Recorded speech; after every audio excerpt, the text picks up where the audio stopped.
real honor for me to take part in this discussion. And for a change, as compared to the other panel members who have spoken about vaccines, I'm going to speak about a monoclonal antibody and how we developed in Biocon, more a biologic rather than a vaccine. And one more thing is that I don't have a 40,000 feet expansive global data set that has been presented by the team from Shanta and Serum. I just got a very small approach of how we developed a molecule in India and how we are planning to take it global. And most interestingly is that this also came out of a collaboration. The theme for collaboration, the theme for development, which involves basically people working together, is important. And actually, this is a collaboration which came from the institute in Havana, Cuba, of all places, interestingly. And what had happened is that we took a very, very early development molecule, in-licensed it, and we did the complete drug development in India and in Indian patients. What happened here was the fact is that when we took the molecule and tried to start working with it, we had just exposure of this drug in 13 patients who were suffering from rheumatoid arthritis in Cuba. But actually we just did not know how this molecule works and would it work in a large-scale clinical trial which was conducted in India. Surprisingly, it worked, and we got very interesting data, very novel data of how this molecule actually performs in its therapeutic index in autoimmune diseases. And we have launched this molecule called Alzumab in India, and it is being used for treatment of moderate to severe plaque psoriasis. So the title of my discussion is Mapping India's Success Stories in Translational Research, and my discussion points. I'm not going to give a detailed description of Biocon. I think everybody knows about it. So I'm just going to focus only on one aspect, which is the Biocon Innovation Matrix, kind of pioneered by Kiran, our CEO. And interestingly, actually, I used to work with Harish. Harish used to be my boss in Biocon before he became the CEO of Shanta. And he has been part of this particular molecule development along with me. And it's very interesting that I'm having to discuss this in a session chaired by him, and I'm really proud about it. And the second discussion point I'm going to have is the drug development experience. The molecule I'm going to talk about is called itolizumab. It's a monoclonal antibody. And I'm just going to give a summary of the itolizumab clinical development in India, and few slides on itolizumab and its mechanism of action. Very important, because of the fact is that many a time when you start working on a drug development pathway, what happens is that you really do not know whether the drug is going to work, one, or you do not know how you're going to unravel the mechanism by which it actually elicits a therapeutic activity. So we did this in parallel while the clinical trials were happening.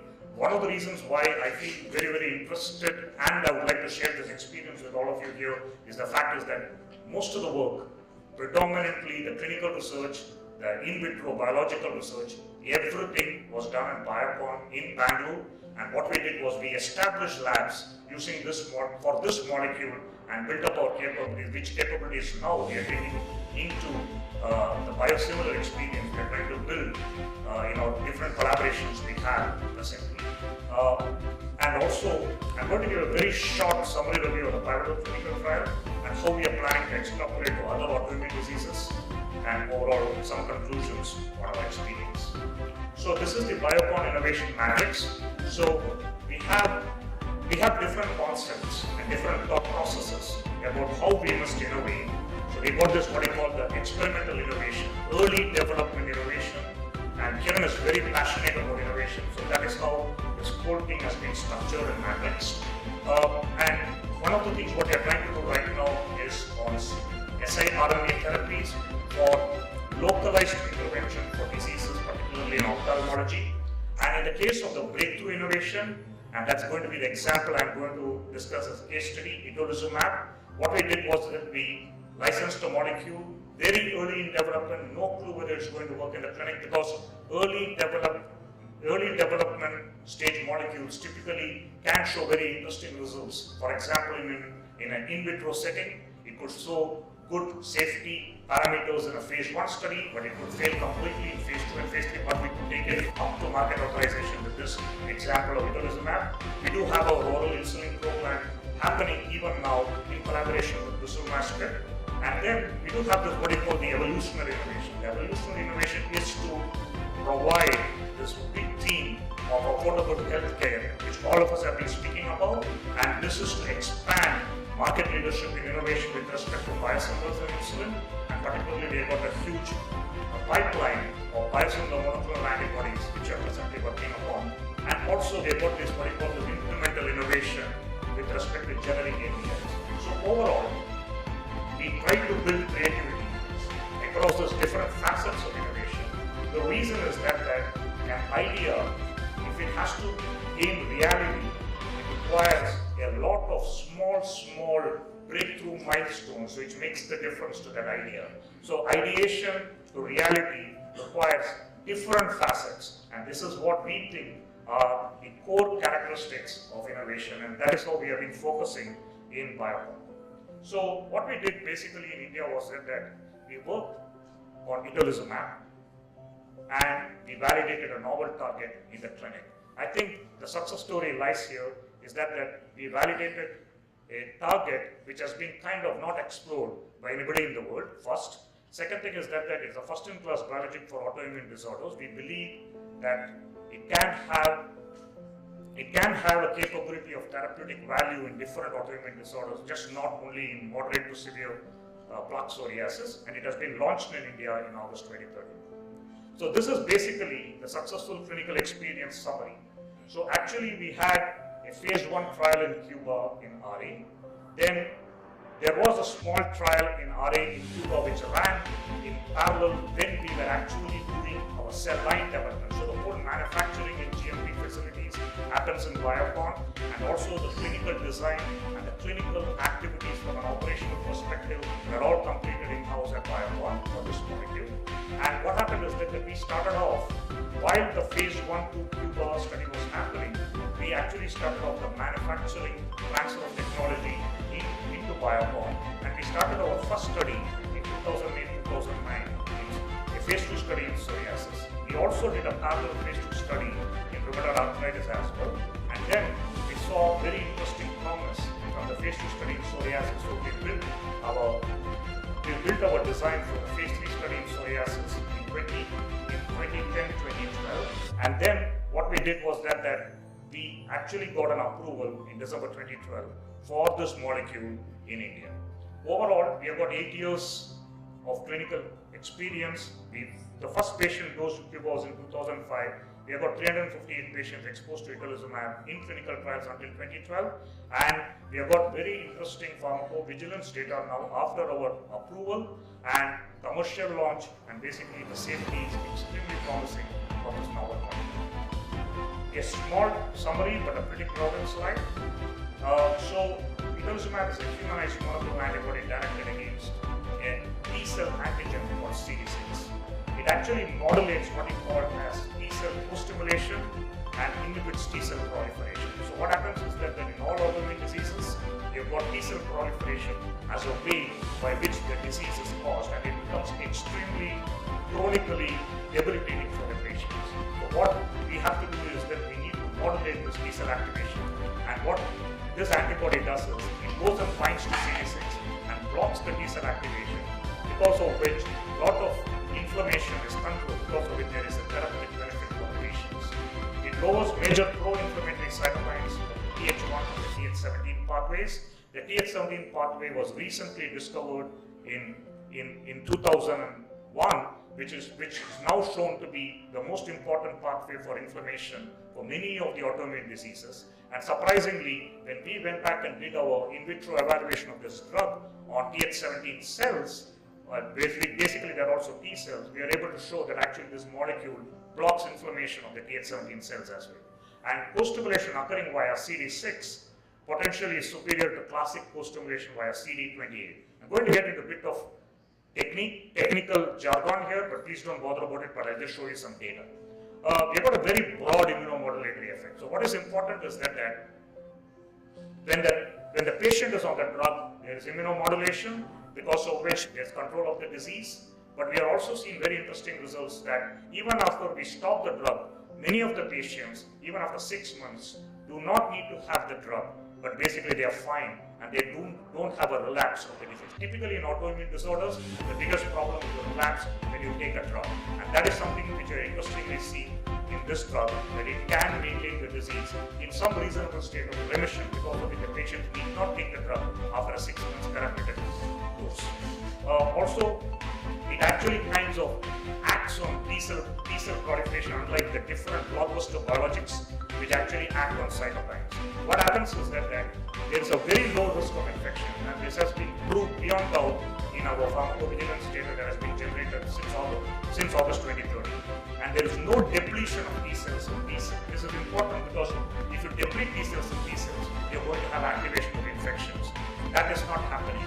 It just controls the T cells from activation without depleting the T cells. So we have completed phase 3 in psoriasis, as I mentioned already, and we have got a very promising proof of concept in rheumatoid arthritis as well, and we are actually planning to run some rheumatoid arthritis clinical trials presently. And also we have got in different animal models of pharmacology models, we have got initial evidence that it works in multiple sclerosis, Sjogren's syndrome, and in lupus. So typically, there's a crowded slide again, but please don't bother. It's simple as this, that itolizumab binds to a domain, an extracellular domain of CD6, which is expressed in all T cells. And actually what it does is that when there is an activated T cell, and this activated T cell is activating the inflammation through CD6, itolizumab goes and binds to CD6 and blocks the activation, because of which basically there's an alleviation of the inflammation. And what is unique about the mechanism of action? It's a selective T cell co-stimulation modulator. It can work on Th17 cells as well as Th1 cells. These are sub-T cell populations which are extremely important in causing disease in autoimmune disorders. And we are able to block the functional activity of Th1 and Th17 cells, because of which the down-regulation of inflammation happens, and due to which the alleviation of symptoms happen. And basically, this is very interesting. We initially thought it was actually a Th1 modulator, but later we figured out in the labs in Biopharma that it also can block Th17 function in a very unique manner. So we are able to block basically the CD6 activation of the Th17 cells. We are able to block the Th17 cell specific proliferation, because of which there is a very specific cytokine, and that is blocked with respect to its production. And in the presence of itolizumab, IL-17, which is the cytokine, positive CCR6 expressing T cells are substantially reduced, because of which Th17 cells cannot get formed, because of which the patient improves if treated with itolizumab. And this is the phase 3 trial design. We did a 1-year, 52-week study. We had an endpoint, a primary endpoint at 24 weeks. We dosed the patients for 24 weeks. And interestingly, we had a randomized withdrawal phase, wherein people who have achieved an endpoint called PASI 75, if they are randomized back into placebo, how long these patients can maintain the disease without taking a drug. And also we tried a longer duration dose.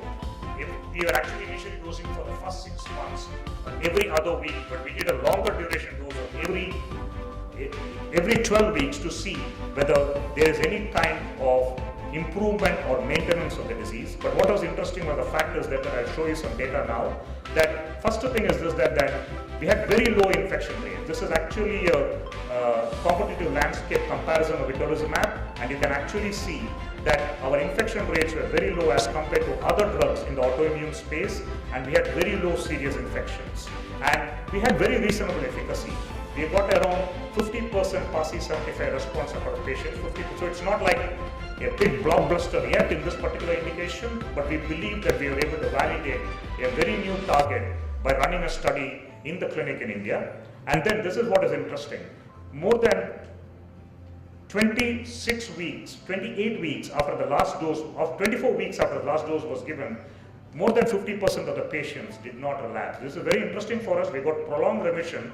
We just treat the patient for 6 weeks, and you can see here, this graph, what you see here in the dotted line is basically the one with placebo, and the other one, the dark line, is basically the one with every 12-week therapy. But what we noticed interestingly is that you just give placebo after you stop treating the drug, patients do not relapse. This was very interesting for us, and this has been a cornerstone success of this clinical trial with respect to this drug.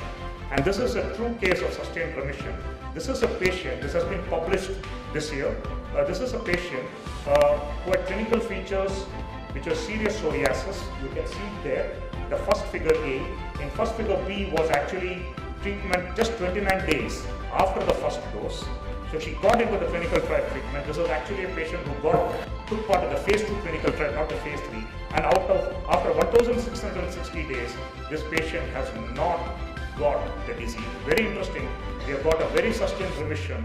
It's not anecdotal. There are 2 or 3 patients like this who had been treated with itolizumab. They no longer require the drug and they're completely free of disease. This makes us feel very excited that a breakthrough innovation will be taken from India into the developed world and more regulated markets. We just completed last year an interaction with the FDA, and we want to do a global clinical trial with this drug at this moment of time. And what is interesting is that as we understood the mechanism of action, we realized that actually this could work in multiple sclerosis. And surprisingly, we have been able to show in animal models of multiple sclerosis that this drug indeed works and alleviates symptoms of multiple sclerosis, because it's also a T-cell activated disease, and we are able to block T-cell activation and alleviate the symptoms of multiple sclerosis. And in summary, we've got a novel mechanism of action. It's an anti-CD6 molecule. It has got a unique role in the Th17 pathway. It has got a long-standing immunomodulatory effect because we see a very good remission. Even though we stop therapy, we have been able to successfully clinically develop this drug in psoriasis and RA. And also, we believe that we have defined a new paradigm in immunodermatology because we were able to validate a novel drug and a novel target. And we have got promise in treatment of autoimmune disorders including RA, MS and Sjogren, and that's where we are trying to focus at this moment of time in our next stage of development with this molecule.